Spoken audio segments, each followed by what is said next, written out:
All right, the last thing we're going to cover in this module is one that you might be most excited for, and that's going to be AI conversations. So that's actually using AI, a chat GPT, to be able to carry out conversations with leads and potential new customers and referral partners on our website, on the chat widget, through text message, through email, through social media, replying to their posts, and using that to engage with your audience and be able to increase your chances of getting people to book meetings with you, request your services. Now, in order to get there to the AI conversations tab, we're going to go down to settings and we're going to click on conversation AI here under automations. Now, like I said, so this is actually using ChatGPT engine on the back end, and it's integrated with the platform. And it's gonna, like I said, allow you to be able to carry conversations automatically 24/7 with potential leads. So there's three settings to conversation AI. Right now it's turned off. We have suggestive, and then we have autopilot. So suggestive is essentially within the conversations tab here. It's going to suggest messages. So AI is going to auto generate messages. It'll give you three options to choose from, and you can select one of the three options to send, but it's not actually sending the message. It's just giving you the best responses that AI can determine for you. Then there's autopilot. Now, autopilot is where it's really hands off. AI is taking the lead and responding to leads and trying to follow some type of or direct them to some type of call to action that we're going to get to set. I do recommend, though, that we do some bot training before going to autopilot, and we're going to talk through that right now. So here are the supported channels. We have the Instagram, Facebook, SMS, chat widget, and live chat. So live chat and the chat widget are going to be one and the same. So this is actually going to be in the chat widget itself on the website or wherever you have integrated that chat bot. And then here's saying your bot is ready for trial. Go to bot trial, but we're going to hold off on that for now. Right now, we're going to make sure that the bot knows the business name. So the default is going to be the location name. If you want to give it a specific name to have during conversations, maybe you want to shorten your name, you want to make sure you do that here. Autopilot mode, so when it is sending out and having conversations on its own, you can configure the wait time before responding. If you want to make it seem more like an organic conversation, you don't want it to be an instant response, then you do want to at least, give it, I would say maybe 1 minute to probably 1 to 2 minutes is a good rule of thumb. We're going to keep it out at the default for 2. Maximum messages a bot can send to a contact, we have it set to 10. You don't want to make this infinite or something too high because the reality is, especially on Facebook and Instagram, you do have other bots that are commenting, replying, or might be in your DMs. And if you're responding to them, they're also going to send automated responses. And so you don't want to have two bots talking to each other. So we just have a limit to 10. Once that is reached, generally the intent of a conversation or the point of a conversation can be held within 10 messages. So we're going to set that to 10 and then send bot to sleep. When I send a message manually or through the workflow, we want to make sure that this is turned on. So essentially, as the conversation is happening, you're going to be seeing it pop up in real time within the conversations tab.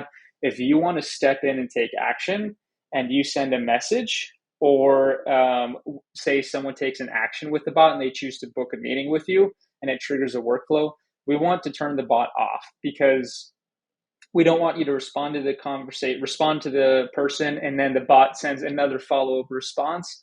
So that's a good thing to do right there.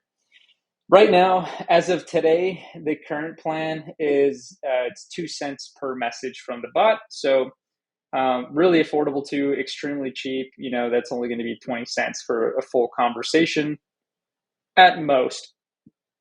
And at any given point in time, really, you're not going to be relying on this so much because you're going to have leads filling out the forms and reaching out via other means, phone call.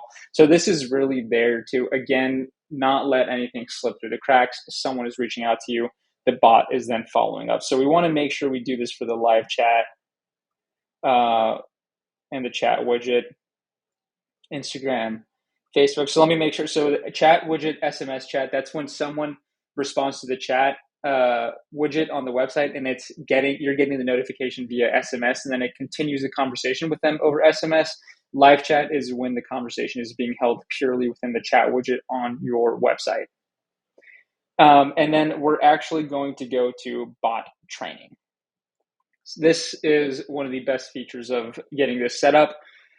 You don't have to go through an entire programming or coding system to get this thing set up. It's actually really simple. It has a built-in web crawler. You just enter your website. It's going to scrape and crawl across your entire website, get all your website information, who you are, what you do, your business hours, your FAQ, and it is going to store that in memory and use that to help handle the responses. If they ask us about a specific service, about a specific location or service area, your address, all of that is going to be in here. So let's test it out. We're actually going to upload one of our clients' websites here to see what it looks like. And there you have it. So we put a link of a home care company, and we just click get data, and boom, status trained. Now it is trained on everything on that website, and it can actually say, like, pull up a data scrape from the website. We can actually see what the general briefing is that it's scraped from that data, and we can refresh that connection. So another thing that we can do is actually pull in multiple pages from the website, and that is something we recommend doing. So I'm going to pull from the services of the website and add that to there as well. Right now it's fetching the data. 1 page crawl, 2 links, great. Now let's see what it pulled in general information from there. Okay, more services. Now you can see how powerful this would be if you're working with a specific benefit that there might be more public information on. I know for veterans it's huge. You can go to the veteran page where the veterans can ask for specific information about how it works, how they can qualify for the benefits, or maybe for an insurance company.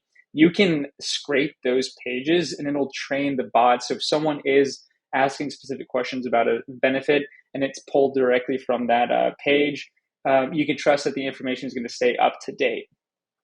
Another thing here we can do here is add a Q&A. So this is a huge part of the training. And so essentially you can ask it or give it the most common questions that you think someone would ask and train it on your responses.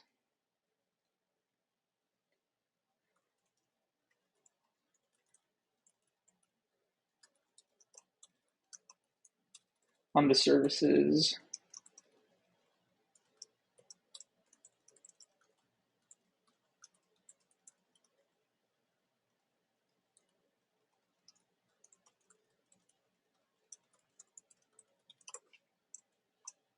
So boom, if you don't want it to struggle or say something that's not too accurate, you can customize the type of response that it's going to give. How much are your services? Our pricing varies on services. Give us a call to discuss how personalized plans can fit you.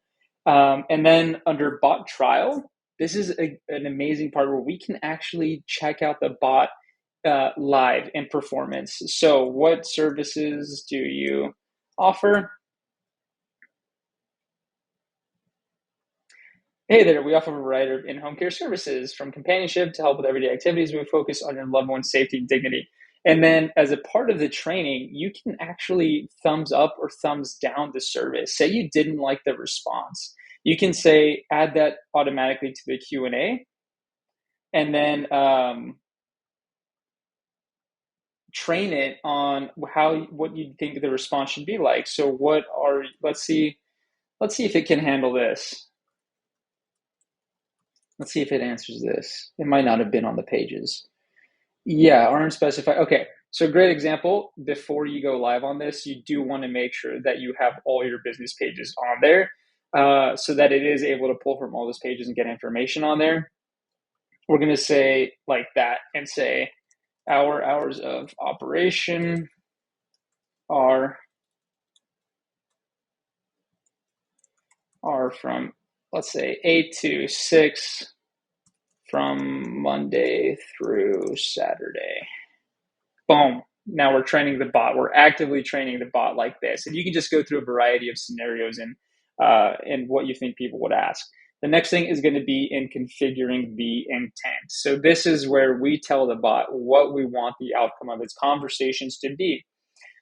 So edit prompt, support the general question and answers. Of course, we want it to be able to do that. That's the Q&As that we had under bot trainings. Appointment booking. So if we want the bot to be able to begin setting appointments on our behalf, whether that's an at-home care consultation or just a simple callback or phone call appointment, we're going to enable this. We're going to pick from our calendar which calendar we want that to be pulling from. So let's go with just schedule an appointment. Now, if I just wanted to do a callback because I want to qualify them further, I would create a separate calendar saying 15-minute call consultation or something like that, like free 15-minute phone call consultation, home care consultation, something along those lines. And then pick that calendar. And then we can have it do multiple things. So don't pick an appointment, only send booking link, pause bot responses after booking, trigger workflow after booking. So this would be absolutely amazing. Like the bot can literally have a conversation. It can look at your calendar, see what time is available, ask the person what time they want to have a conversation, and it can book that in your calendar and send them the notification, send you the notification, especially if you have this triggering a workflow where bot books an appointment, and then you can have them automatically get a follow-up as well 24 hours or 1 hour before their phone call consultation. So absolutely amazing to be able to do that. We're going to go ahead and say disable the bot after an appointment has been booked successfully, and it'll be disabled for 2 days and they can come back and book another appointment. So really an incredible feature. And of course, we can edit the prompt here. So let's take a look. Who is the bot? You're a bot for the business name, tasked to assist customers. Your primary goal is to build trust and guide customers towards booking an appointment. You cannot help with appointment cancellations, rescheduling. Politely let the customer know you cannot help them with cancellations or rescheduling, only new bookings. Your goal is to get the customer to book an appointment. That is amazing. Anything else the bot should know? Conversations main guidelines. We wanted to maintain casual, purposeful, conscious, mirror the customer's language and manner of speaking. Avoid using emojis, of course. And then some examples: avoid hello, how can I assist you? Use hey there, what's on your mind today? So this bot is already somewhat trained to come off as more personal. We don't want it to come off as robotic. We want people to feel like they're having a conversation with an actual person. If you haven't used ChatGPT before, it's extremely powerful and flexible. So this is going to be a really powerful, almost 24/7 virtual assistant working on your behalf to help schedule appointments and answer questions for leads on your website or on social media and on all other fronts. So highly recommend spending some time to learn how to do this. If you are setting it up, spend some time doing the bot training, doing the bot trial, testing its limits, asking it difficult questions, and editing the response. The more data you give it, the better it's going to be able to handle conversations, and have fun with it. Start booking appointments with this.